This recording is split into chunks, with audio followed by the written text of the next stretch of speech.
All right. Welcome, everyone, and thank you for joining this time. My name is Sarah Johnson. I am the director of Friends Place. I am lucky to be joined by my two Friends Place colleagues, Olivia and Jackson. And we are offering this time as for non-general committee members to talk about Friends Place and specifically about radical hospitality and Quaker witness in Washington, looking back at these first 3 years that we've had of Friends Place.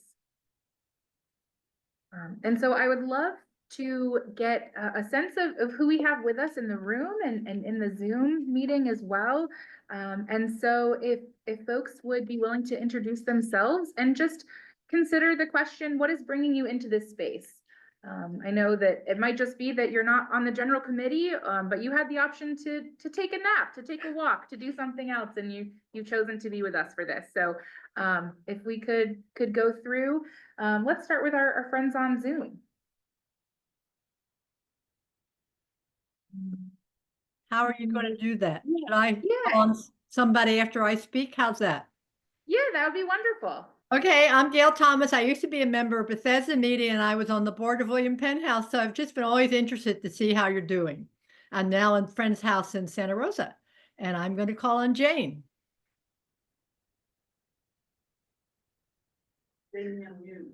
Oh, Jane, you're still muted. Do you unmute?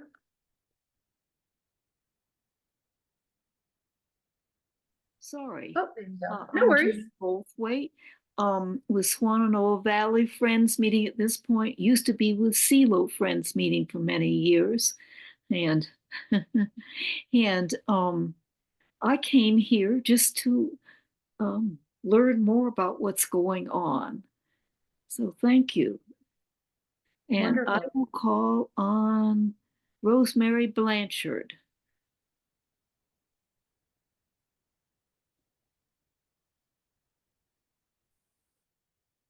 Okay, I've unmuted. Well, I'm on because of course I'm not on the committee that's also meeting, and I'm here virtually. But many years ago, when I was a policy analyst in the Navajo Nation's Division of Education, I used to be sent to Washington several times as staff to various tribal leaders who were going to be testifying before the Congress on educational matters that were affecting Navajo education.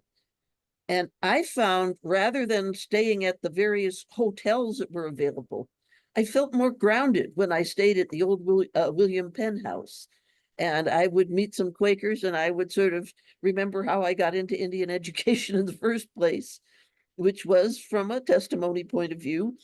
And so I'm interested in seeing what William Penn House is becoming as Friends House, and if it is still serving that wonderful purpose of giving friendly people who are trying to positively influence the political world a nurturing place to be, which it certainly was for me. Wonderful, thank you. Let's go to Nancy. Hello, greetings from New York. My husband stayed at Penn House back when he was on policy committee like 20 years ago, and he wanted me to find out if it's improved from what it was like back then. And I like the idea of radical hospitality, so I'm very interested in hearing what you all have to say. Wonderful. And I'm crocheting, which is why I had shut my camera off before, but I'll leave it on if you don't mind if I crochet while you talk. I don't mind at all. Thank you. Is there anybody we haven't met? Anybody Yeah, left? we've not heard from Ross. Hi, I stayed at William Penn House a few centuries ago when Bob and Sally Corey were running it.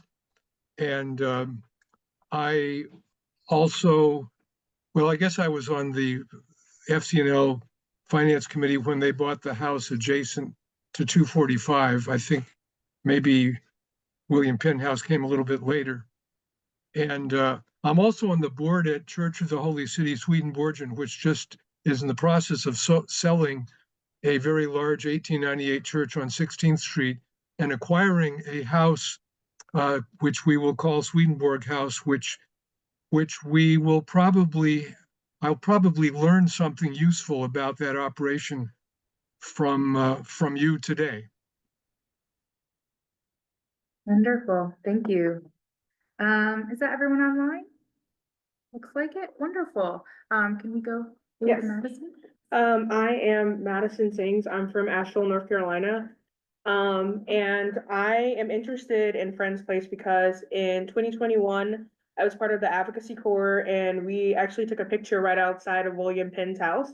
And so to see the full progression of Friend Place to where it is now is super exciting. I also sit on the Capital Campaign Committee. And so seeing how much we're going to start investing to in Friends Place is also super exciting as well. So I'm looking forward to it.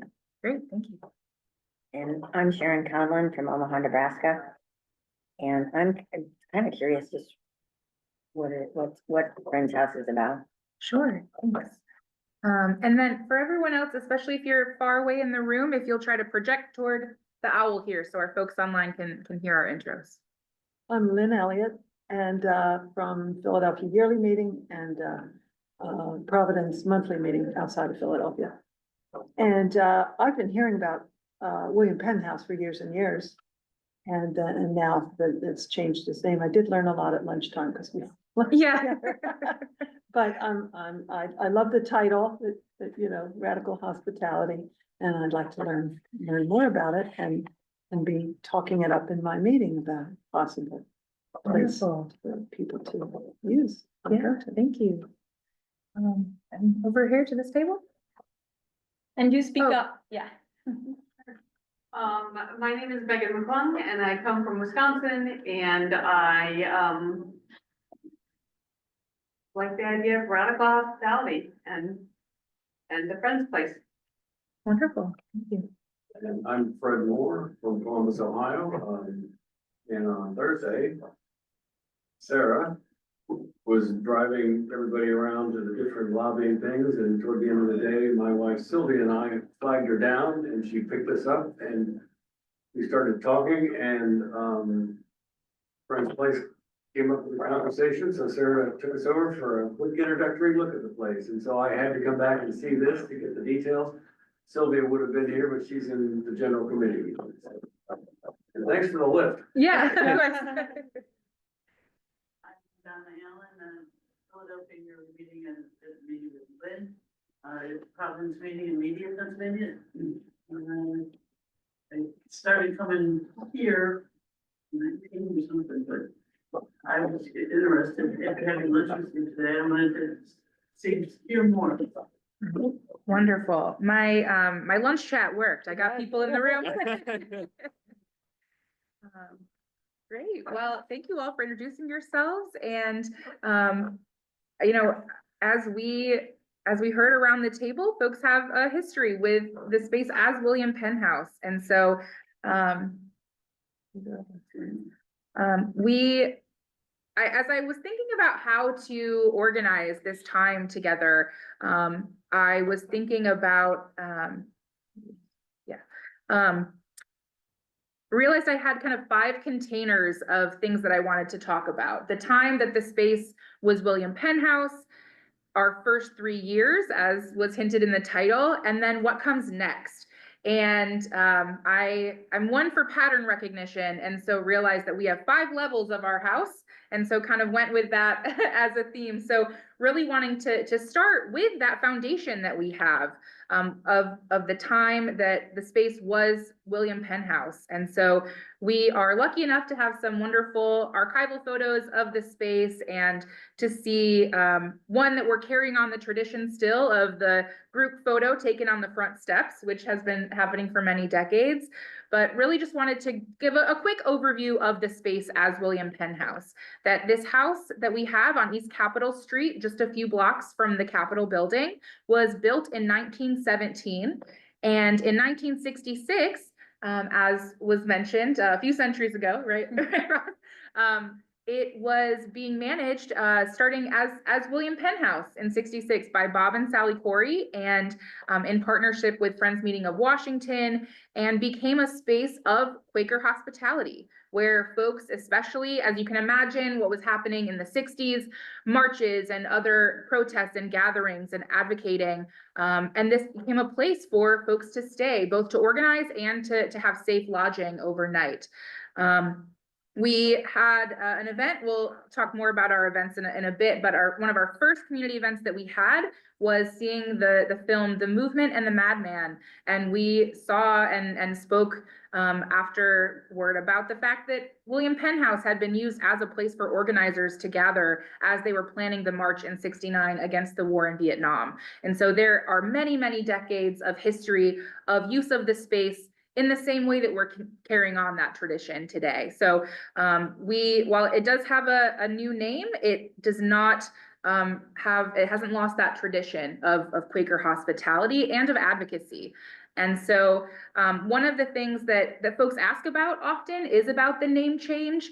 And as the time of William Penn House was coming to a close in late 2019, they offered the organization and the building to FCNL, and had decided they were going to close down, but knew that FCNL would be able to care for it and continue that tradition on, and to be able to continue to use that space in Quaker hospitality and connected to Quaker values. So who owned it before they gave it to FCNL?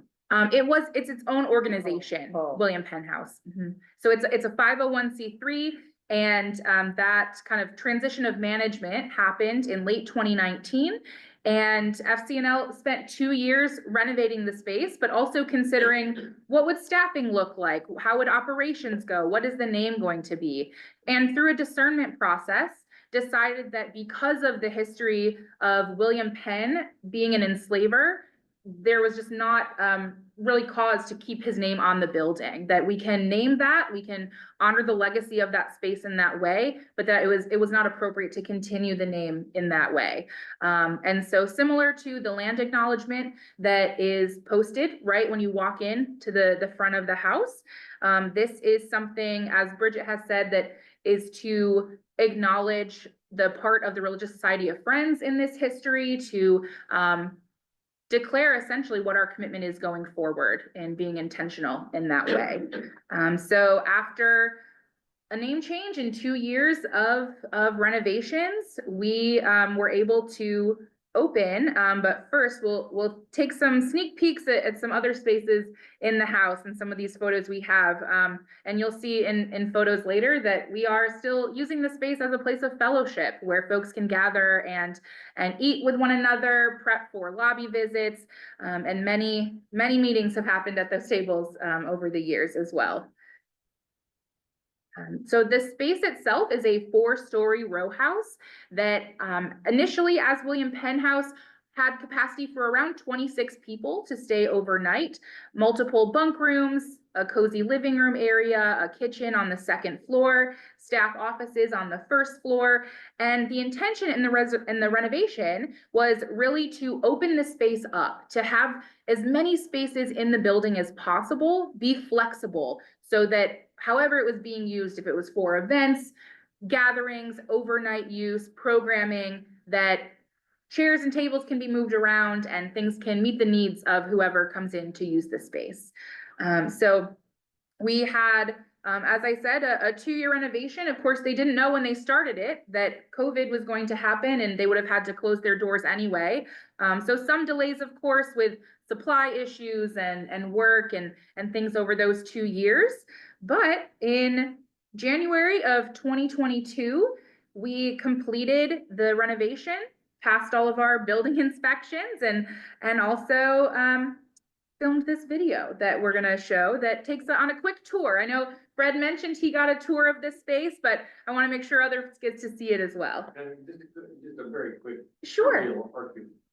architecture question. Does it have a basement? It does have a basement. 'Cause I didn't know in DC because it's on the swamp, whether they built. basements. Sure, Okay. sure. Yep, there is a basement to the house, and if you talk to Alicia McBride, she will mention her time as an intern where she stayed in the basement. We don't do that anymore. No one has to sleep down there or use that space. That's just where staff do the laundry now. But here is our video.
So that was the result of 2 years of renovation of this space. And I'm sure that Jackson and Olivia had some similar reflections that I did as we watched that video, of thinking of how much art has gone up in the space, how much the space has changed. And I was having lunch with someone yesterday who said, have you added more hooks in the bedrooms? We need more places to hang our things. And we have, in fact. So noticing that as we go through.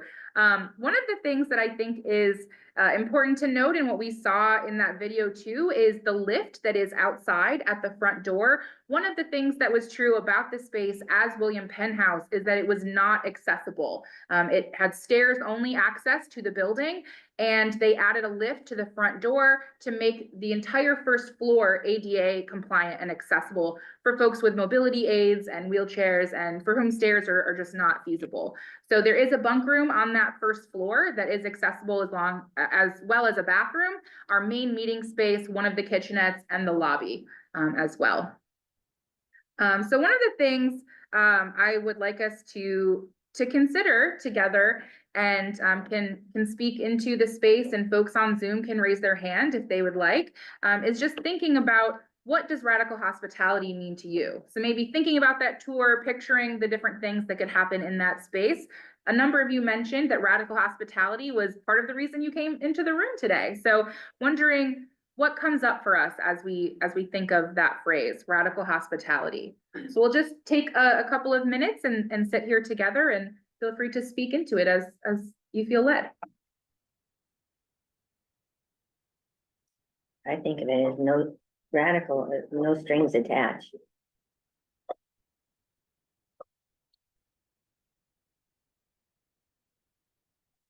And being available to different types of people and groups, hosting an exchange of ideas.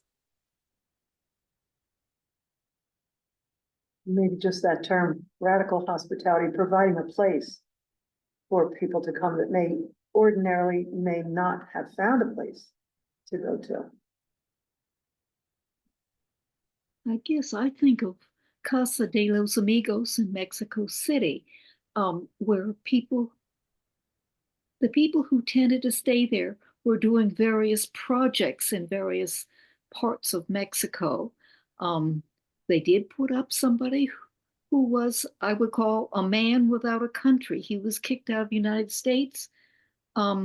His family had been from Colombia, and he was a man without a country. So he was there. And there were other people there for various reasons. And so you met people at breakfast from all over the world, and maybe you want to go out with some of them to see something or do some project.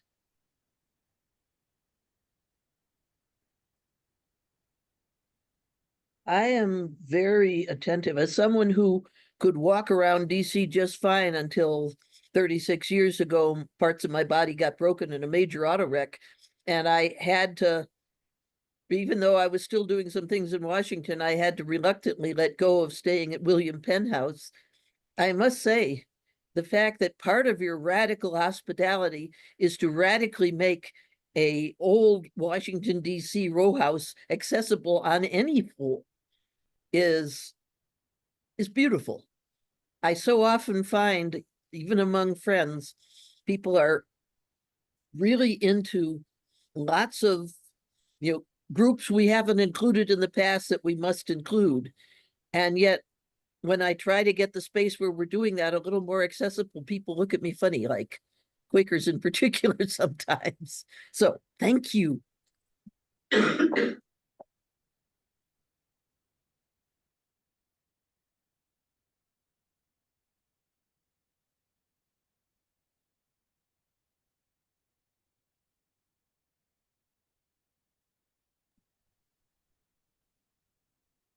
I guess I'd like to ask if there's a tea coil there, thinking of things for people with handicaps.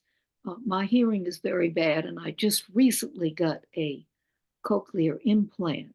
But I'm so glad the closed captioning is here.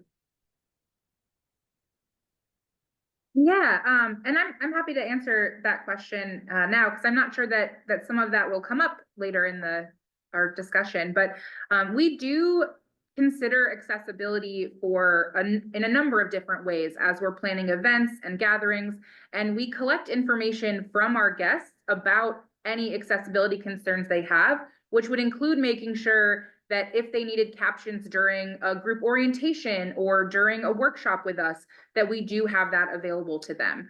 So we have one of these owl cameras in our space, as well as microphones that we use to make sure that everyone who is able can hear, or that we use closed captions for those who need those. We also ask things about other concerns groups might have, like food allergies, and making sure that as people are bringing food into the space, that other groups are aware if there's a food we need to avoid, or to make sure things get extra care and cleaning between groups using the space. So we do collect, we have quite a list of things that we make sure that group leaders consider, so that we're as prepared as we can be to welcome people in the space.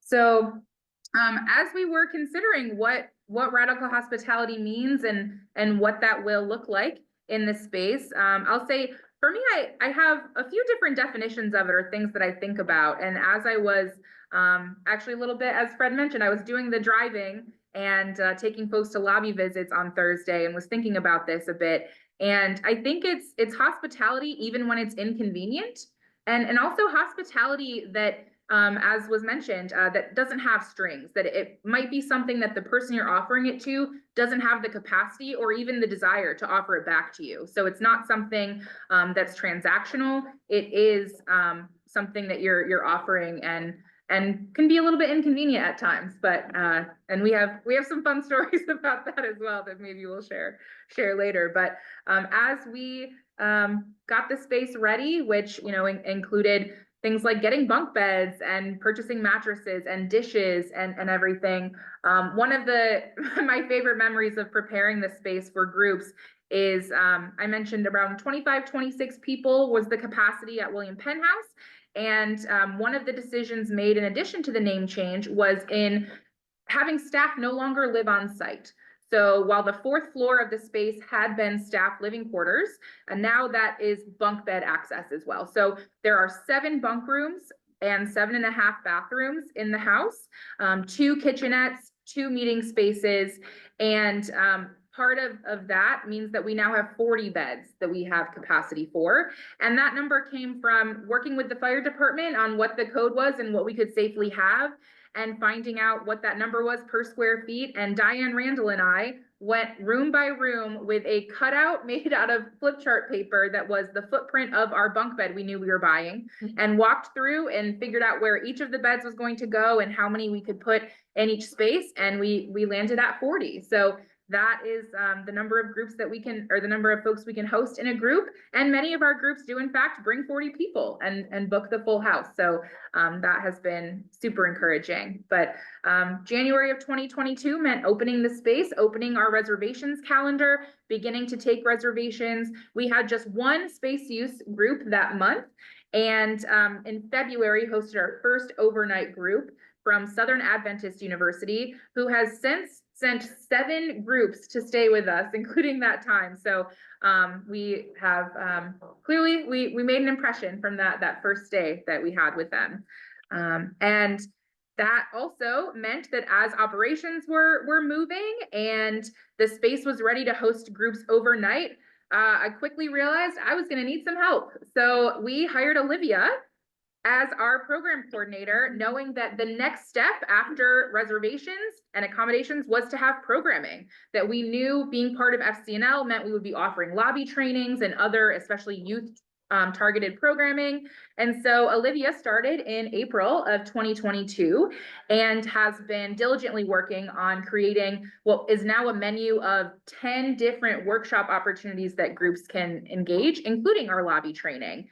And so we'll talk more about some of the numbers and things she's been doing with that. But that is a huge draw for folks that when they come to stay with us also want to engage that programming. They're hearing of us because of the workshops that we offer, because we are part of FCNL, and that is made possible by having Olivia.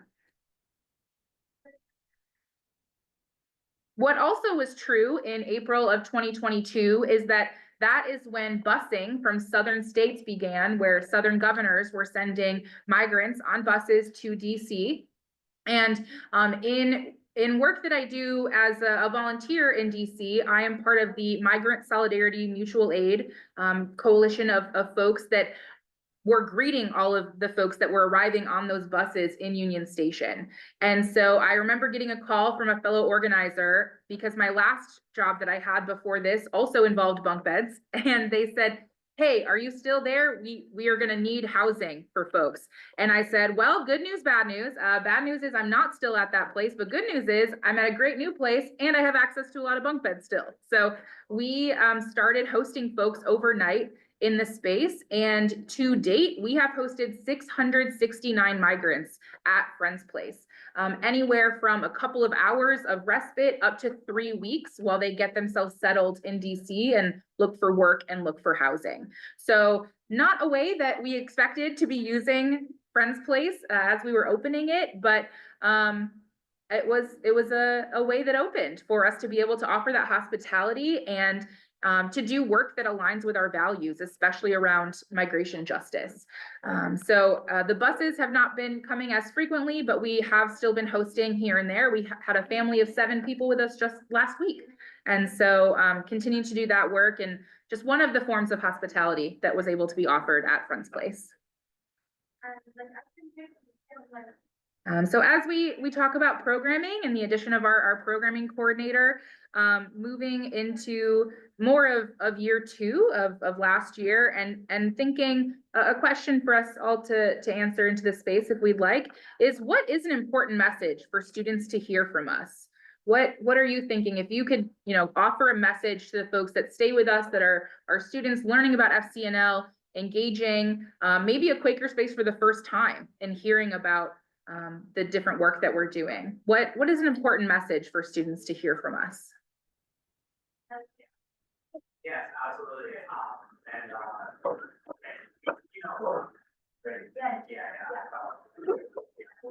I would think, I don't know much about Quakerism, but I for kids who are reticent, it's like, I would believe, I would want them to know that that the Quakers aren't gonna impose their religion or proselytize. Mm.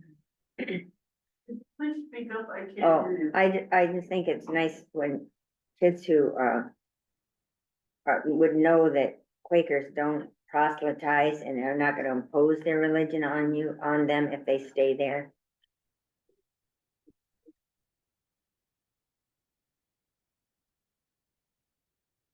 And I think that they're really welcome and you're excited to have them there and you're going to give them a great experience and hopefully they'll go home and tell their friends all about it and come back. And I think in line of that, not proselytizing, we don't proselytize by preaching, but Quakers have always said, let your lives speak.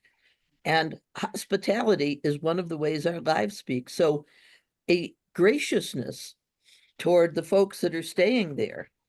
I mean, you notice, I've done a bit of hostel staying too, not hostility, but staying in hostels when my legs would allow it, that some were cold and some were very warm. Some you felt like you were temporarily part of a community and it was really nice.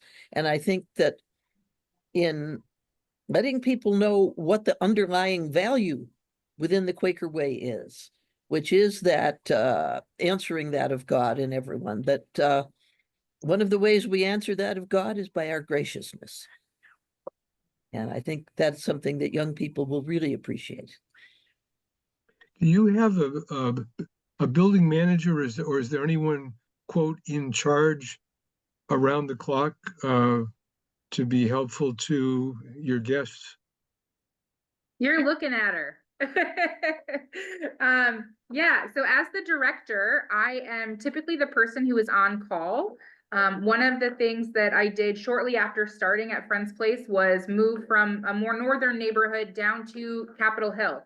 And so I am about a 15-minute walk away. I always tell groups I can cut that down to 12 minutes if I put my hustle pants on and got to get there for something. So, yep, I am available. And when I'm not, I have the two folks on either side of me that are available to groups as well. So they have our numbers, they call us if something were to come up in the night or, anytime we're not on staff. We do have our staff there almost every single week, Monday through Friday, during our regular hours. And then often as we have events, we're there on weekends too. So it just depends. But yeah, I'm the point of contact for most of our groups and they can reach me. Does staff spend the night with them or? No, staff do not spend the night at Friends Place. I did before anyone else did.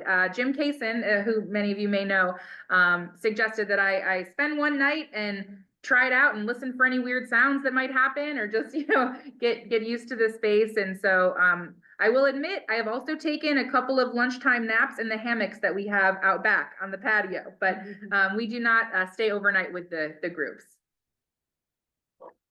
I just want to add real quick on our availability and Sarah's availability in particular. Like, I'm amazed and groups are often amazed that Sarah is basically reachable 24/7 at a drop of a hat. I wonder if Sarah sleeps sometimes because she will spring into action at 2 in the morning and go respond to a request if it's needed. So yeah, we really try to impart on groups that if anything comes up that is going to give them an uncomfortable night staying in the space or cause a problem for them, that we want to be reached out to immediately and we want to try to remedy that problem.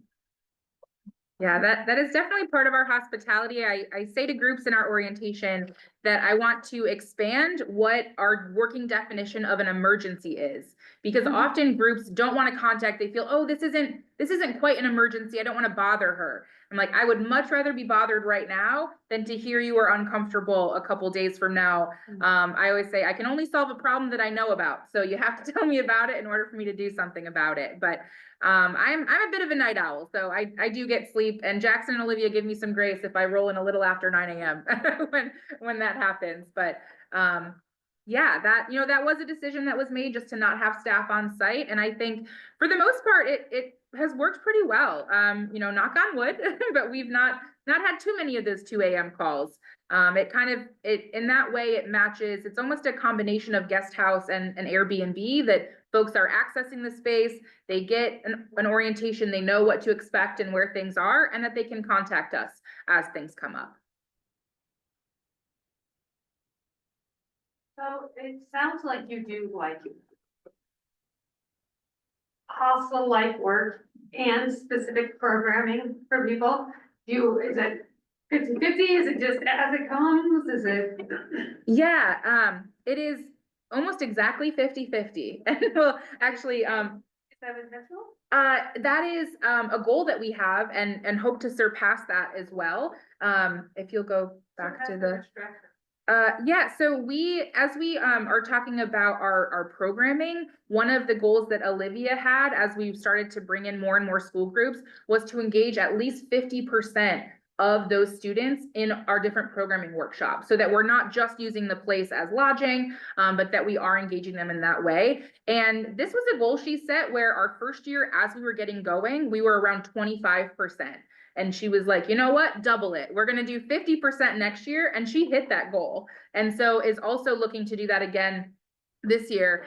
And we are now seeing, with some intentional outreach and just folks really enjoying and getting value from the workshops we offer, that where most groups last year asked for one workshop, almost all except I think one on the schedule for this year are asking for 2 or 3 of our workshops, and really building in time in their time in DC to have that learning opportunity. So it's not, we often talk about our work in 3 containers: operations, events, and programming. There's a lot of overlap that happens with our team. And, if an event is happening, we're kind of all hands on, or we might have 2 of us doing a workshop.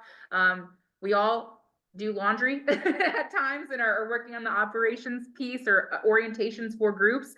But that is kind of just part of the different things that we offer in the space. So as I mentioned, we have 10 different learning opportunities available for groups to engage while they're staying with us, or even online if they're not traveling into DC, or if they're local. And, we travel out to different schools that are in the area as well. And so we have a few pictures here that kind of highlight, doing workshops in the space. Also, as I mentioned, that more art has gone up on the walls since that video was made. And we have a lot of student art that, through Olivia's advocacy and art workshop, as was actually offered during QPPI, we have posted in one of our dining rooms. And we also, because we're part of FCNL and we lobby and lobby train, we have had a number of groups also go and lobby their elected officials. Susan Collins in this case, in this photo. But we had, in our last fiscal year, we engaged 474 students in a lobby training or other learning opportunity, and over 400 of those students lobbied. And so we are at a point where, in a given year, we are having more young people lobby through Friends Place than lobby during Spring Lobby Weekend.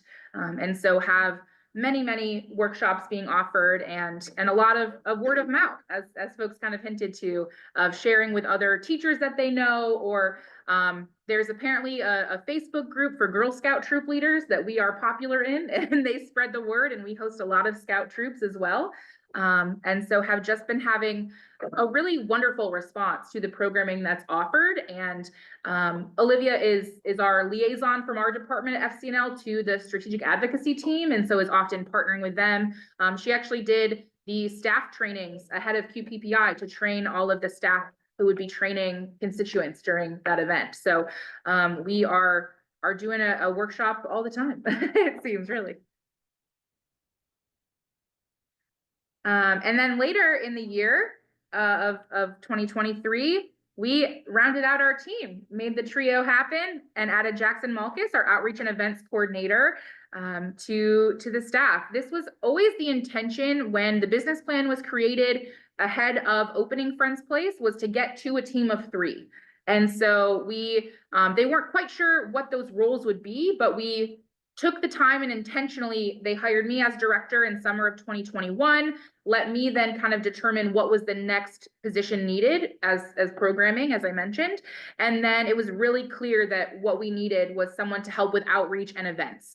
And that is when we brought on Jackson, who I think on his second day was joining us for our first ever Friends Place fly-in. So just got right into it and working our events. But we, as I said, from our migrant solidarity work, also in partnering with Anika, our head of domestic policy, decided that our first gathering, our first fly-in, which is essentially a more intimate, smaller spring lobby weekend, or QPPI. We had 18 people come from intentional states that were chosen in partnership with Anika that would be able to lobby on a dignified welcome for all. So we had folks from 4 different states that joined us. Each of them was able to meet with the offices of both of their senators and their congressional rep, and to ask that we be intentional in budgeting and in the care that we give at our southern border.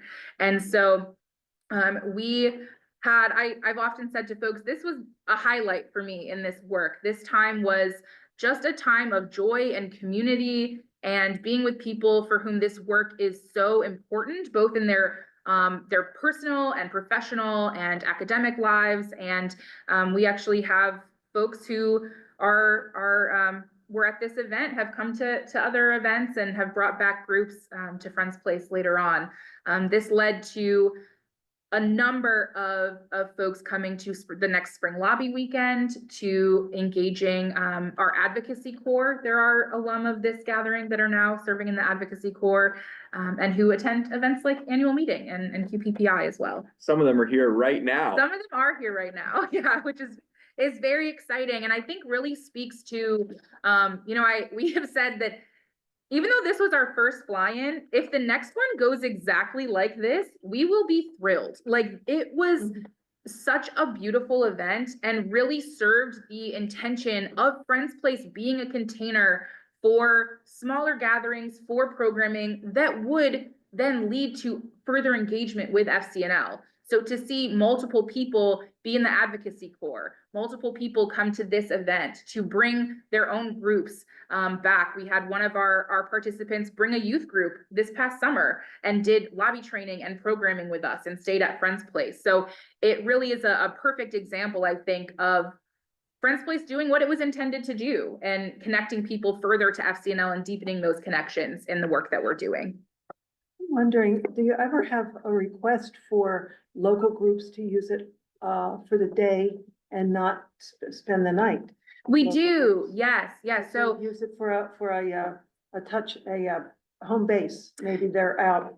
Maybe they're doing absolutely. some lobby training or something like that. Yes, yep, we do that- offer space rentals that are not connected to lodging. So folks are able to, anywhere from, we had a group just a few months ago use it to store suitcases while they did a lobby day. We've had folks who have done strategic plans, or we actually had a group that was there today while we're here, that as someone was mentioning, living, letting our life speak, that gathered because they were bringing together parents and other organizers. It's a person who's been to multiple events of ours and realized their house was not going to be big enough for all the people that were now going to come to this event to do advocacy and to plan for some actions in the future, and said, you know what, I know a space I've been to, asked about it. She lives in the neighborhood. And I got a message today while I was here that they are going to make a donation, and also said one of the people at the event is really interested in going to worship at the local Quaker meeting. Can you tell me where it is? And I got to send the address and also share our Witness Wednesday link. And so it is being used in the way that we hope. And we see that we might have someone who comes for an event that then brings a lodging group, or vice versa, or hears about us through, a different way. And yeah, so it's definitely available for lodging, for programming, and for event space. You might cover this later on down, so you can stop me if I'm getting ahead, but what types of programmings do you offer? Like what workshops? Like if I'm pitching this to college kids or something, to send a group to DC, what can I tell them about the programming. Yeah, absolutely. So obviously, as I mentioned, our lobby training is one of our most popular workshops that we offer. We also have workshops on community organizing that take groups through the steps of an organizing cycle if they're interested in organizing on their campus or in their community. We have a digital storytelling workshop where folks are able to consider ways that they might use social media or a letter to the editor, and how you can tell stories in short, things that are digestible online for folks to get your message across. We also have a workshop that considers the concept of service and justice and how those are two different approaches to societal gaps in providing for folks and making sure our community is well taken care of. The advocacy through art workshop that I mentioned earlier, which trains folks on how to do anything from write a song, a protest song together as a group, or to make an effective protest poster to take with you if you're going to a march or other event.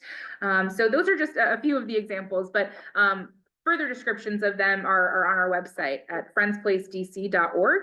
And on the programming link, you'll see a longer description of each of them. But those are some of my favorites that we have available. And I would love to sing Olivia's praises a little bit real quick, just because we've had several situations where groups say they want to do programming with us, but they have kind of a very specific or focused idea of what they want to be doing. And they say, well, can you make something around this? And Olivia will always say, yes, of course we can. And we will design and create a program and invite guest speakers or other people to come in to meet with that specific group to try to kind of create the advocacy experience that they're looking for. Yeah. And I will say something that is in development as we speak. I would love to be able to give a Washington, D.C. area Quaker history workshop to some of our students who are really curious, particularly about the history of the local area meetings, kind of the beginnings of FCNL. I've been doing a little bit of archival research, but would love to follow up with anyone who has their own information to help as we build that out so that we can share that history with all of our visitors. So is there a fee? Yes, that's a great question. The question was, is there a fee? We do charge for basically all use of the space. And so if folks are staying overnight, that price is $60 per person per night if they're staying 1 or 2 nights. If it is 3 or more nights, that drops to $50 per person per night. No taxes or fees. We are a nonprofit. So that includes linens and our orientation. If they're adding on other programming, those workshops as a flat rate for the entire group are either $200 or $250. And then event space starts at $150 per hour for the first 2, drops to $100 for additional hours. But that also, I would say, those are our set prices. However, we never want the cost to be a reason that a group would not engage Friends Place or FCNL. So if a group contacts us and says, we can make $40 a night work, I have part of my budget that lets me make that happen. Same with programming. We wouldn't want someone to not get trained to lobby or to not get to do one of our workshops because budget is a problem. So we will also offer those if that's something that a group needs. And with these programs, how many people in the group can you normally accommodate? Yeah, so our workshops can accommodate up to the 40 people that are staying in the house if we're going to be at Friends Place. Of course, if they're having us travel somewhere else, whatever the capacity of that room is what we'll say. But our main meeting space on the first floor accommodates 40 in road chairs. So we are able to do programming for everyone that we can get in the house at one time. On the website? The prices are on the website. And on our flyers, for those here in the hotel, you can pick them up outside. Do the 3 of you do all the work? You do all the linens, the cleanings, putting the chairs up, putting the chairs down, all of that? Just the 3 of you? Yeah, we do. I will say that for most of the time we've been open, we had a cleaning contractor. We had hired actually a local co-op that was women and immigrant owned to clean the house. Our contract ended recently, and as we've had such an influx of reservations in the timing and schedule, we are looking to actually hire different help starting in the beginning of the year. So we've been without some cleaning support for the last couple of months, which does require more shout outs than I have time to offer in this space to Olivia and Jackson for really taking on a lot of that. But we're getting pretty good at folding a fitted sheet, and that is not a skill everyone has. But yeah, we have laundry facilities on site, 2 washers, 2 dryers, and we take turns making sure that that keeps going. We often, I think, I force them to say this, no, but we often will say that it's nice to take a break from a computer screen and to go and fold some towels or fold some blankets and keep that moving. So we do not make the beds or strip the beds, which was a question I had at lunch earlier. We give guests their bedding set and they take that to their room and they make their bed and they strip them and bring them down to us and sort them. So they have done many of the steps that that get us down to the laundry. And then we also currently we're cleaning the bunk rooms, but we'll have, like I said, paid help to do that in the new year. That will make sure that the space is clean and turned over in between the groups that we have and after events that we're hosting. Right. And I just want to add quickly, like it's something we take a lot of pride in and feel happy and excited to do. Like we know the cleanliness of the space is going to be one of the key features that makes it a comfortable or enjoyable experience for people. So yeah, it's something we put a lot of attention and detail into making sure it's possible. And also say, Sarah is incredibly handy and grew up in such a way that she has many skills for maintaining and fixing problems in the house. And that has come in handy quite a bit. And myself, and I'm sure probably Liv as well, has learned a lot from being on the job on how to fix small problems that do arise when the house needs to be maintained. I have another question. What percentage of the time would you say you're hosting Quaker groups versus non-Quaker groups? That's a great question. Let me think about that for a minute. I don't know that I have an exact number. I would say we have a list of all of the different Quaker schools that we've hosted that is probably 15 or 16 different Quaker schools. And so probably around a quarter or so, or a fifth of our groups are. It is a requirement for folks to stay in the house that they are doing something that is mission aligned, that is in line with Quaker values. So we are not open to individuals. We are not open to folks who are doing something that would be counter to the values of FCNL or of Quakers. It's basically, we say folks are in DC doing something connected to faith, education, or advocacy, and that allows them to stay in the space. And so while they might not be Quaker in name, they're doing something that is advocating for one of our policy issues or learning about one of them. And actually in the just under 3 years that we've been open, we have had groups that have lobbied on every single one of FCNL's priority policy issues. And so that was an exciting time when we crossed number 11 off of the list. But yeah, so I would say, I think around a quarter or so are identify as Quaker. So then if someone says, I would like to, bring this group for a lobbying workshop, and they just say, yeah, I mean, then do you say, okay, what's your issue? Or do you say, okay, right now we're working on this issue. Does that sound good? Yeah. So we do, and I'll let Olivia add on to this. We do ask the question of what are you coming to DC for? We collect things like what is the name of their organization? What is the purpose of their trip? And then if they are looking to lobby, typically the first step of the process is talking to me just about, we want programming, we want lodging. And then I pass it to Olivia, as I will right now, for her to finish answering that question. Yeah.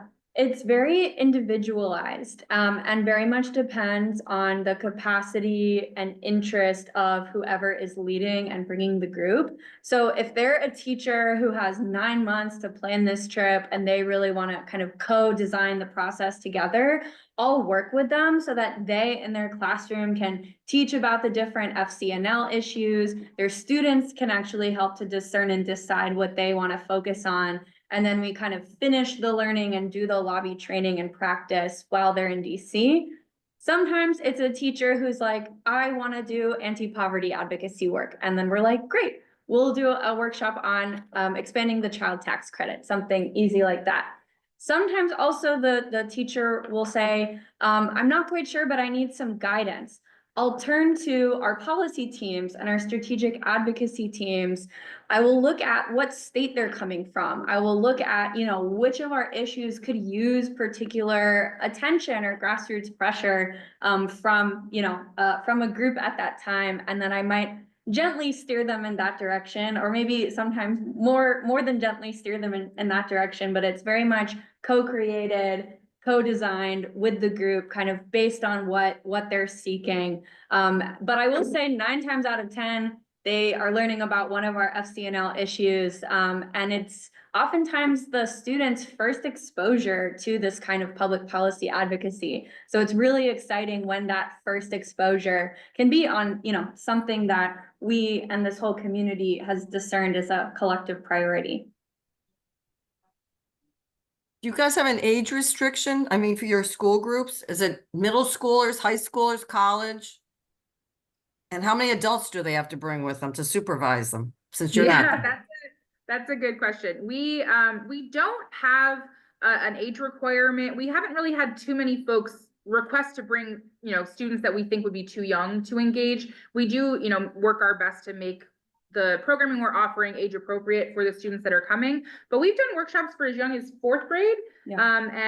And I would say, so far, we've not had anyone, say, oh, 40 beds, great, I'm going to bring 39, 7th graders and me. They typically have their own policies of the school and know how many adults they need to bring, and we haven't run into that. But I think I'll know the number when I hear it, and I'll I'll say something at that time.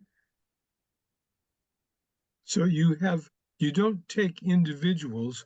Do you have any policy or problems resulting from people, I suppose, migrants who stay longer than your schedule allows? No, we haven't had any issues with that. We are, we communicate when someone is arriving, how long they can stay.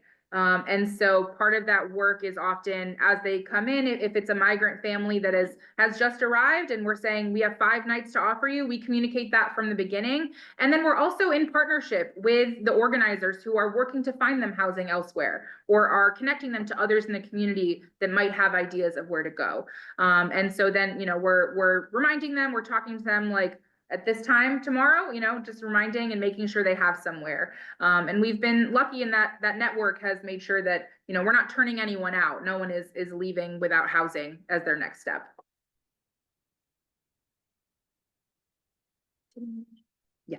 So he said you don't take individuals, but I was under the impression that you do.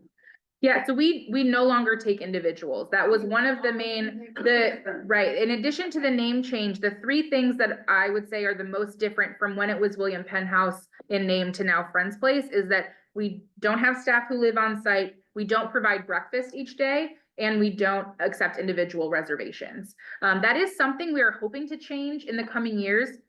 As part of the capital campaign, you mentioned being on the committee, we are hoping to renovate the carriage house that is behind the main house. That was not included in the renovation that happened a few years ago, but could open up 1 or 2, individual or paired sleeping rooms that we could have and offer. Because we do get requests, of course. There are folks who would like to come and say, I'm a friend traveling in from Iowa, and I'm coming to lobby and I'd like a place to stay.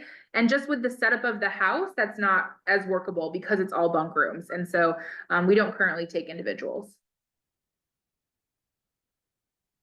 So wanting to, as we mentioned, the hiring of Jackson and then our Friends Place fly-in, we have some other overnight events that we've been hosting. And one is one that we were really excited to be invited into, which was Kendall Hill's Continuing Revolution. Kendall Hill offers and has for over 10 years an annual event for young people where they have the opportunity to consider where their spiritual life kind of intersects with their political life or their view on different social policies.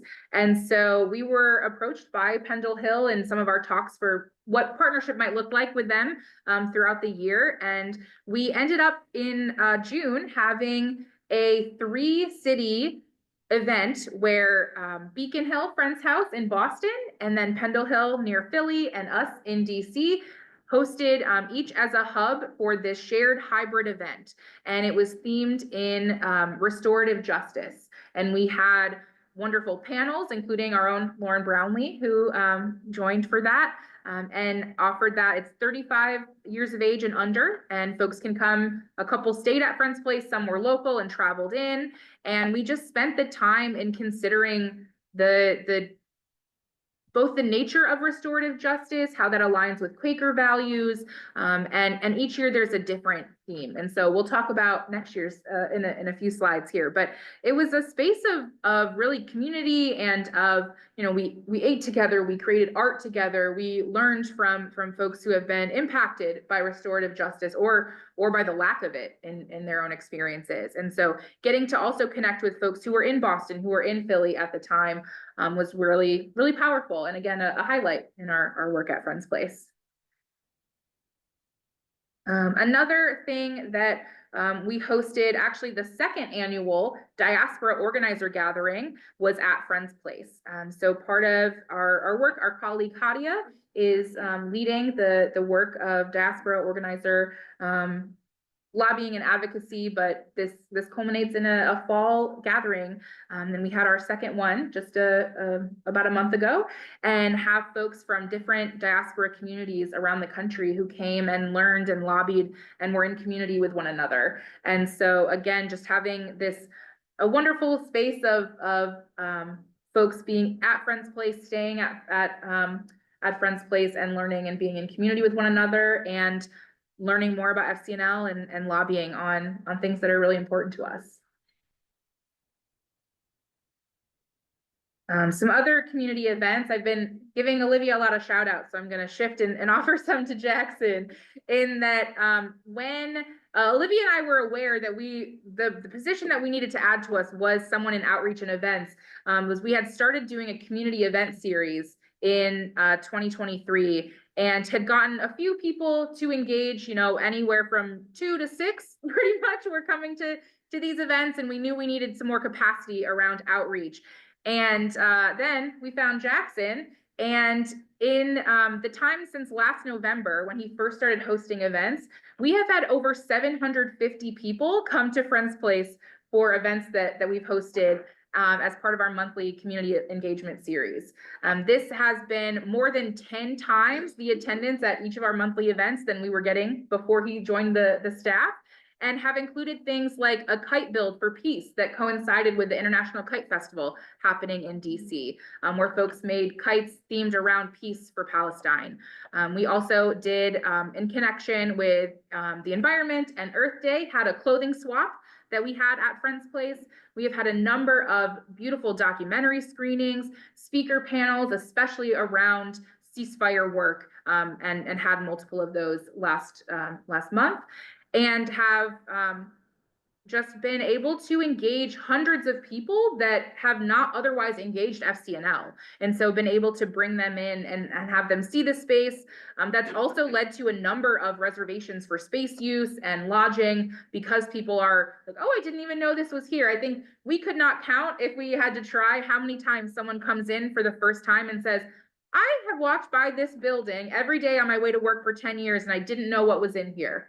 And so being able to know about FCNL, to see the Friends Place space and engage again, each of those monthly events is themed around one of FCNL's policy priorities. And so whether it's environment or Middle East peace, or migration justice, being able to engage folks in a way that is outside of the other events that we offer, and a way to really engage folks who live locally, as well as around the country, because many of them we offer, as we are this workshop, a hybrid offering.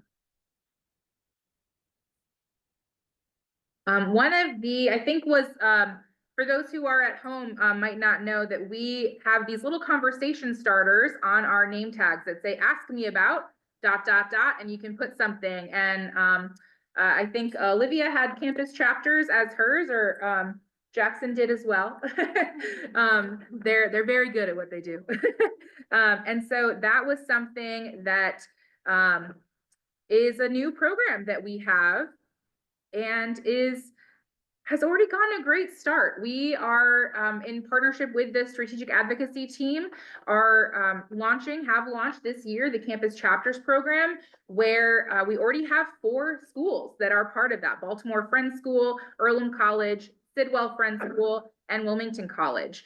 And we have many more that are in partnership and communication with us about joining this program, where we are working with groups of students who have kind of formed these chapters or these clubs on their campuses at their schools to talk about lobbying and advocacy. And they're each choosing their own, similar to an advocacy team or the advocacy corps, choosing an issue that that group is going to focus on for this year, and working with our staff throughout the year to lobby, whether that's a local official or someone on the federal level.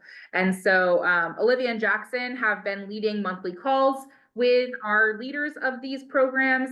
They've also been doing lobby trainings and other trainings with the students as well. And so another way that, you know, we've from the beginning have really been speaking about Friends Place as the container for youth engagement within FCNL. And this is just the latest in our exciting programs that allow us to do that. So we'll be expanding to more and more campuses. We've made a lot of connections. People were listening to the tags and were talking to us about campus chapters. And so we have some other schools to engage in the coming years.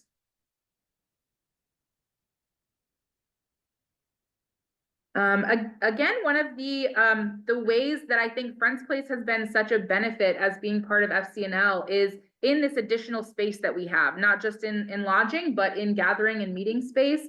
And we've been partnering with so many of the different legislative teams. And this past summer, we hosted the first ever FCNL Violence Interrupter Symposium, and worked with Jose and with Bree, who was our program assistant at the time, in bringing folks who do the work of community violence interruption in cities and states across the country, who came and met at Friends Place, did programming together, shared with each other about being in community, and how a lot of that work can feel lonely. There aren't a lot of spaces for folks doing that work to gather, to share best practices, to just be able to talk to someone who knows what it is to do that work day in and day out. And so had just a wonderful community that was built from that space. And we even have been in talks with folks both from the Diaspora Organizer Gathering and the Violence Interrupter Symposium about bringing youth groups to Friends Place and working with us.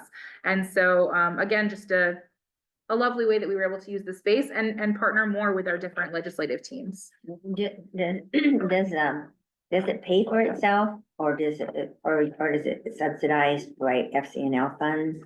Yeah, that's a great question. So Friends Place has a separate budget from FCNL. So while we are part of the overall organization, we are separate, just as FCNL and the FCNL Education Fund are separate organizations. So really there are three organizations, 2 501c3 nonprofits, and then the lobbying arm of the 501c4. So this year, we are looking at actually covering our own core operating expenses, which puts us 2 years ahead of our business plan that was set initially. So it is that FCNL does help cover expenses, but there is what is called a recoverable grant, where we essentially pay it back when we're able to. So they help make sure that we're able to cover our expenses, but it is the intention that Friends Place becomes solvent and is able to do that. And with all of the wonderful responses we've had in reservations, and we're way ahead of where we thought we'd be in 2024. So yeah, our budget is looking good. What we've set as far as our goals for revenue from different rentals, if everyone who's on the calendar for this year that's committed funds and committed stays shows up, and we don't add anybody else for this fiscal year, we've already hit all of our revenue goals. So that is very exciting. We've been really celebrating that a lot, that we are ahead of schedule So I'll talk more a little bit at the end about development and its place in that, but yeah, the intention is that we will cover our expenses, and our core operating expenses are likely to be covered this year by our income. And then I'm curious about your neighbors on either side, or is that residential? Yeah. So we are one of two non-residences on the block that we are on. So at one end of the block, we have a diner called Jimmy T's, where sometimes you can find our staff having lunch. And then there's Friend's Place, and every other building on the block is a residence. Some of them are single family homes, some have, you know, multiple roommates or different apartments in them, but they're all residences. And we have good relationships with our neighbors. We have, you know, sometimes the Delaney on one side of us, he'll text and say, hey, our kid lost a ball over in your yard, and we'll throw it back over. Or we just had some new folks move in on the other side of us.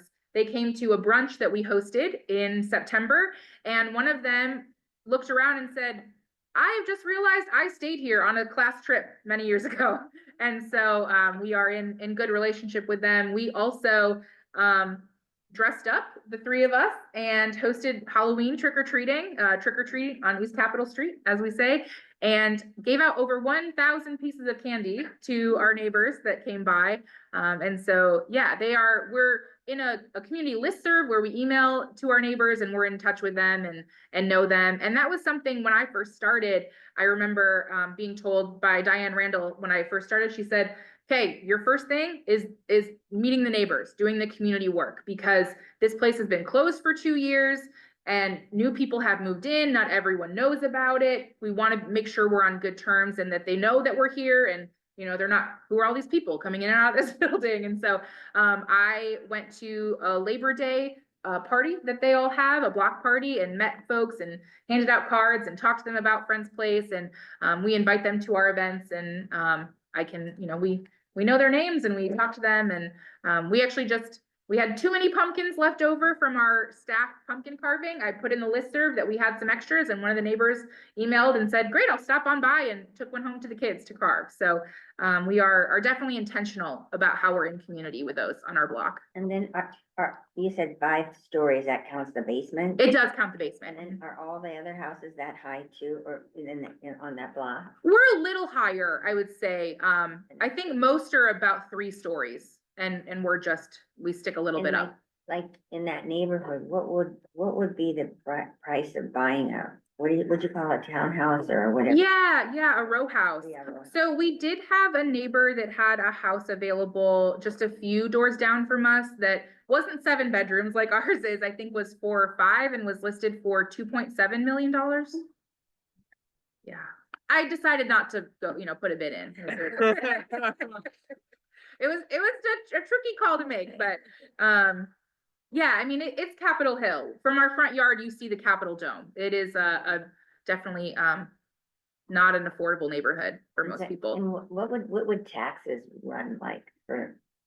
Yeah, so one of the things that is true about Friend's Place, although it is a nonprofit, we do pay property taxes. It is part of an agreement that we have long had with the city, because it is kind of, there's an allowance that has been made because you essentially couldn't make Friend's Place today. That space is not zoned to be used in that way. And so we pay about $34,000 to $37,000 a year in property taxes is what this past year looked like.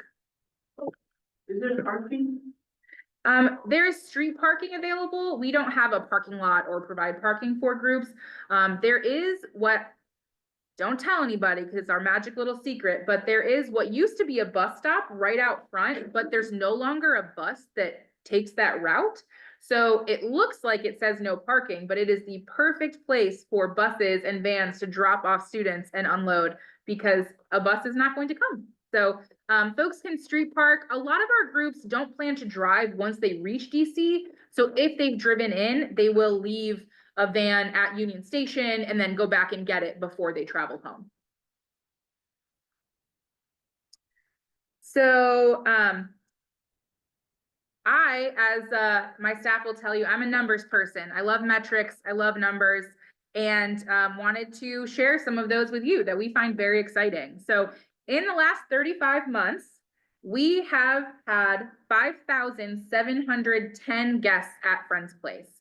And that is across lodging, programming, and events that we've hosted. That totals 273 groups. We've offered 73 different workshops, most of which have been lobby trainings, and have hosted 21 different community events in under 3 years. And that is a lot and very exciting. to be over the 5,000 mark feels it doesn't seem real that we're not quite yet at 3 years, that'll happen in January. But we have had just such a wonderful response to this space. As I said, groups are coming back year after year, are spreading the word to other folks at their universities, in their communities. And we've just had really a great response, especially from folks who have stayed when it was William Penn House, that have come in and shared, Olivia would know the number here of we had someone who stayed recently that has been coming for, was it 34, 35? I want to say 39. Maybe years. 39 years that they had been coming to stay in the space, and have now gotten to see it with a little bit of a transformation. And So when like somebody, like a group would come for lobby training, do you like, and if, of course, you probably don't know what they're gonna lobby for, or do you know? Like, what if it didn't like align with Quaker values, what they were gonna lobby for? yeah, we do ask them. We do make sure that it aligns. And I'll be honest, we almost never are turning people away. I think folks know about FCNL, they look at the website, they read about what Friends Place is up to. It's not a frequent occurrence. It's hard for me to even think of an example of a time that someone wanted to use this space and didn't align with our values. Which is great, because it, I love the fact that it says William and House. Where is it? On the captions? Oh, yeah. oh, I was like, did I have a typo? That's funny. Yeah, that's as people who stayed there before would tell you, that was not what it was. So the last question that I'd like to put into the group before it's, what questions do you have, is where are you in our Friends Place work? Are you finding hope or joy in hearing about this and what we've been up to? Well, just one last question before that. Can an individual just make a booking and spend the night? Not an individual. Has to be a group. It has to be a group. And for us, a group is 3 or more people.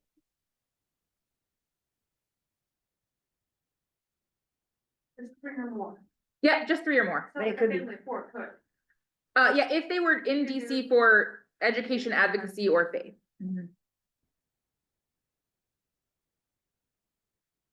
And you'll have to repeat that question. Your question. Oh, yeah, sorry. The query is, where in our Friends Place work are you finding hope or joy? All of it. You guys have done an amazing job and should be really, really proud of yourself. Seriously, very, very impressive. All of us are appreciative of what you're doing. Here. Yeah, thank you. Yeah. That kind of speaks my mind. Yeah, it's really, I've been cleaning my kitchens, which is why I keep turning the screen off, but it's great to see Friends House taking a new direction, but a new direction that's fits so with its previous direction. So it's, the path continues, which is good to see.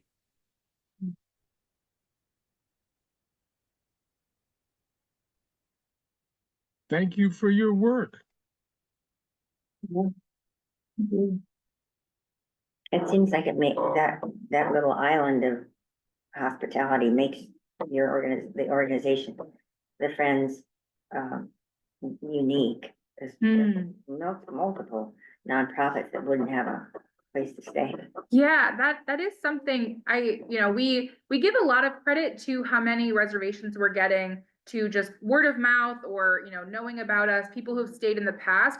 One of the realities is that during the pandemic, in the early years of the pandemic, it's not over. Many of the places that offered group lodging in DC closed down. That there used to be about a dozen churches that had hostels. Even Hosteling International was here and now has left DC, and now there are 3. And so it's hard, even if we can't host someone. I used to have a bunch of examples of like where to send them, and now we have 1 or 2 that we can recommend. But so we're definitely seeing that it is hard to find lodging. And I think a lot of groups are used to finding a place to bring a sleeping bag, and they'll walk in and be like, wait, there are beds? Like, what are you talking about? But yeah, it is tricky, certainly, to find, especially affordable lodging in DC for groups. So yeah. I wanted to share something quickly that I think is really special about Friend's Place compared to groups staying at a hotel, for example, and especially with young people. A lot of times a group of young people will come in, and their experience and time at Friend's Place is like a deepening of their relationship with each other, because you're sharing a bunk room, because you're sharing these community spaces, and you're not separated in the intermediary periods. Oftentimes their group leaders will say they're not having phones this week, and so they're going to have to talk with each other and engage and spend this time and play games. And that's really wonderful, and especially when we have a group of young people and sometimes a group of more like senior advocates staying in the space and sharing it, and they're interacting with each other and talking about their experiences and asking questions. I think that's something really special and unique about the space that can't be found other places that people might stay when they're visiting DC. So one of the questions we get often is, what is the calendar looking like? How booked are you? And so I put together a little graphic to show what the next 6 months is going to look like, January through June. And where you see white, those are the days we don't have somebody using the house. So we have 1 day in January, the day after we come back, or the day we do come back from our break, where we don't have someone using the house. 4 days in February, no days in March, 1 in April, and 3 in May, and a couple there in June, which those May and June ones are likely to get filled because most of our groups book in the like 3 to 9 months out. So we'll certainly see some of that. But we are, all of those days that are covered in our Friend's Place teal are days where we have events or programming or folks checking in, folks checking out, folks staying overnight. So we are booked and busy, especially during these 6 months of the year. Okay. So you go into the weekend too? Oh, absolutely. Yep. We are open all days of the week. I have 2 questions real quick. The first one is, how far in advance would you recommend booking? And then also you mentioned that if education, advocacy, or faith are like the core of when people can stay at Friend's Place. So does it have to be specific Quaker faith, or? It does not. Okay. Yeah, that's a great question. There is no expectation that a group is Quaker. If they're doing something faith aligned, it does not have to be the Quaker faith. Okay. We host a lot of youth groups that are doing other service or learning and things in the city. And then as far as how far out, it does kind of depend on the time of year. We usually say at least 6 to 9 months. If you were trying to get on our 2025, like March, April, May calendar, you should have been talking to me a year ago.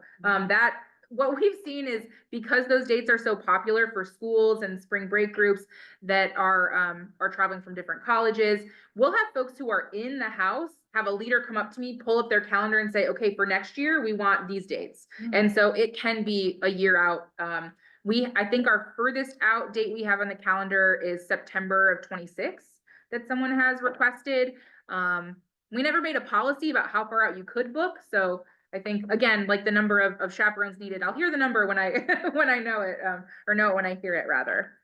And then I know we're maybe continuing with the theme a little bit of going over time, but just a few last things I would like to share. As we look ahead to what's coming in the next year and beyond, we have our climate justice fly-in that is going to be February 22nd through 24th, looking for applicants from California, Delaware, Hawaii, Maryland, Oregon, and South Carolina, specifically because of their elected officials' place in budget committees and other things connected to our ask. Continuing Revolution is going to be themed around queer liberation and where that fits in Quaker testimony, that we are coming up on what's going to be the 50th year of Pride happening in DC, and Washington, DC is also the host of World Pride this year. And so that kind of led us to that theme. And so still partnering with Pendle Hill, but we'll be hosting the event at Friends Place. We are going to be continuing our monthly community event series, as we have named. That's very popular, and we'll have more events coming up. You can learn about those on our website. And we learned that the pancake brunch was very popular. We're going to make that an annual thing in September, but we'll also be revisiting things like the kite build, the clothing swap, and others that will happen each month, typically on the last Thursday of the month. But again, you can check social media, talk to Jackson, or see our website for more details. We are going to be continuing to do programming. As Jackson mentioned, Olivia is always creating new workshops and adding those to what's available, doing more and more lobby trainings with groups, reaching out more to local groups, and including doing the work of our campus chapters and working to further integrate those students into FCNL and the work that we're doing. And then reservations, as you saw that calendar, we are going to be taking reservations, as many as we can fit. Sometimes we do some fun calendar Tetris to make sure all the groups that want to come stay with us can. And so that's what we're looking forward to in the year to come, is hosting those events. And the last thing I'll say, and then I'll have some more time as people want to ask questions, ways to support and engage. If this work is resonating with you, as I mentioned, we do have a separate budget from FCNL. So our donors, while there are a lot that give to both, and it is a reality that when it was William Penn House, we had a fairly solid group of folks who gave faithfully every year to the space. And as the renovation happened and the transition happened, we've just not built that body of donors back up. And so where we are already exceeding our goals in revenue as far as reservations, we're at about 38% of our goal in donations for the year, and still having people reach out and offer that, and it's very encouraging. But we are looking to build that back up and have that goal. It's much smaller than I don't have a special $119 ask for the 119th Congress, but if you wanted to send us $119, we would be very happy about that. Make it 120, no.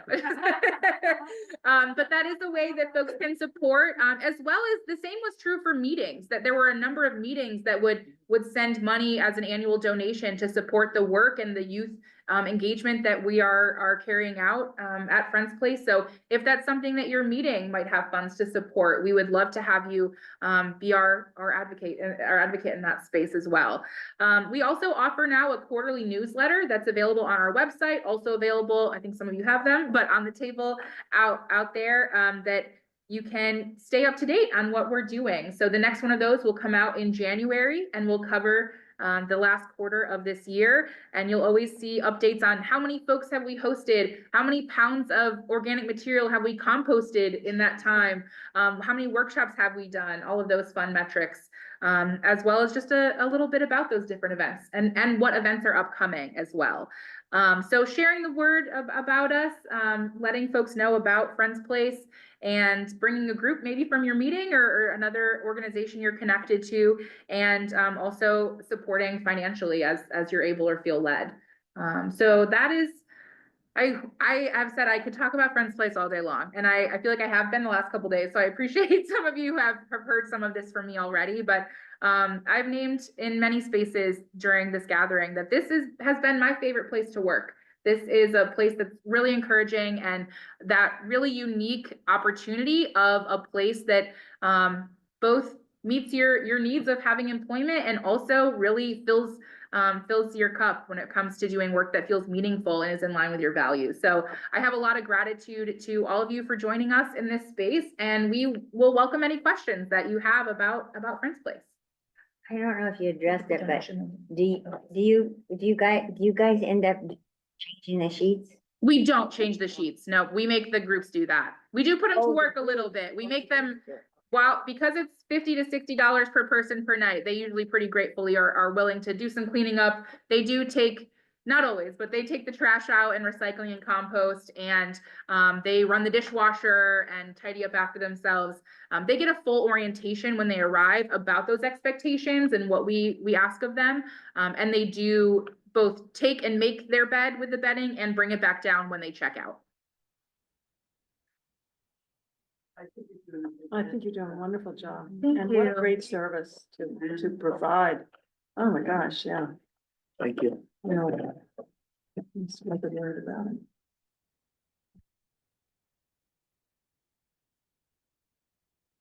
Oh, so like if, say you had a dozen people, 8, any number of people, but more than 3, and they wanted to come to a march that was in DC, does that count as a? It does, yeah, absolutely. Anyone who is advocating, whether that's through a march or a lobby visit or some other kind of coalition building or gathering, that definitely counts. We've hosted a number of folks who are calling for ceasefire and have stayed through the Palestinian Youth Movement or other organizations that are doing that work. So absolutely. We hosted some hunger strikers. Mhm. Yeah, Women's all March. or Women's whatever. March, yeah. Yeah, Get it yeah. on January 20th. We did, yeah, we have had an interesting, as you can imagine, I'm sure, this it was about a 48-hour time where all of the reservations we had that had asked to come to the inauguration canceled and got replaced by people asking to come for the march. And so we filled back up. We didn't at the end of the day lose the reservations totals that we had. But folks who were like, I no longer would like to attend that event, and please cancel my reservation. But now that there is an action happening, we do have folks reaching out to come to that as well. And so you'll take as many groups as you have room for in any period of time? Yes. Up to, I guess, whatever that would be, 13 of groups. Of Yeah. 20, if that's how it is. Well, so one of the things that was true, and part of why we don't host individuals, it was because of COVID. We were opening, still while folks were a little more mindful than they are now, of course, about COVID. But so the policy was made that no 2 groups will share bunk rooms. And so because the bathrooms are in those bunk rooms, they don't have to share bathroom showers or bunk rooms with other groups. So we'll host as many as we can make work in the number of beds that we have. So, if we only have one room that has 3 beds, so we couldn't host 13 separate groups because we only have 7 bunk rooms. But we would make that work. So technically up to 7. If the numbers were right, we could have that many. I'd rather not. No. That's a lot to host at one time. But we've definitely had like 4 at one time. And we do make it work. That is one thing I've loved about this space, that it ranges from 3 to 10 beds in each of the rooms, that we can make it work. If someone says we need to split between like boys and girls in our school, or some groups literally have said snorers and non-snorers, like we want to have 2 separate rooms. Can we make that work? We've been able to really make that accommodation work for folks. Any final questions or wonderings or comments?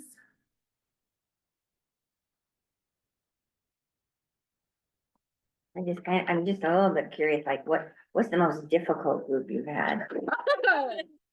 That's a dinner conversation. No, that's a good question. I will say, what I have said to folks in my life pretty frequently is that we do get surprised a bit by the behaviors of our fellow human beings. And so there have been some interesting, honestly, we don't really have many like horror stories to share, I would say. None that we're legally able to know. I will say an interesting thing that happened the other day is I got a message from Olivia and Jackson, who were switching out some mattress covers. And they said, guess what we found in one of these mattress covers? And my mind went immediately, this is going to be a spectrum of possibility from money to something that used to be alive. And I didn't know where it was going to fit on that spectrum. It happened to be an Oreo cookie. We do have a rule that asks groups to not take food into our bunk rooms, but apparently some young guests decided that was a safe place to remember that, and they were wrong because they forgot about it and they left it there for us.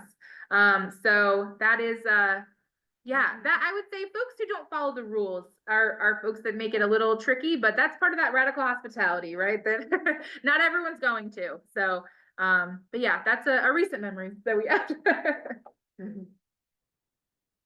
Thank you. All right, well, thank you all so much. This was such a lovely time to be with you all. Thank you, friends. Thank you for joining.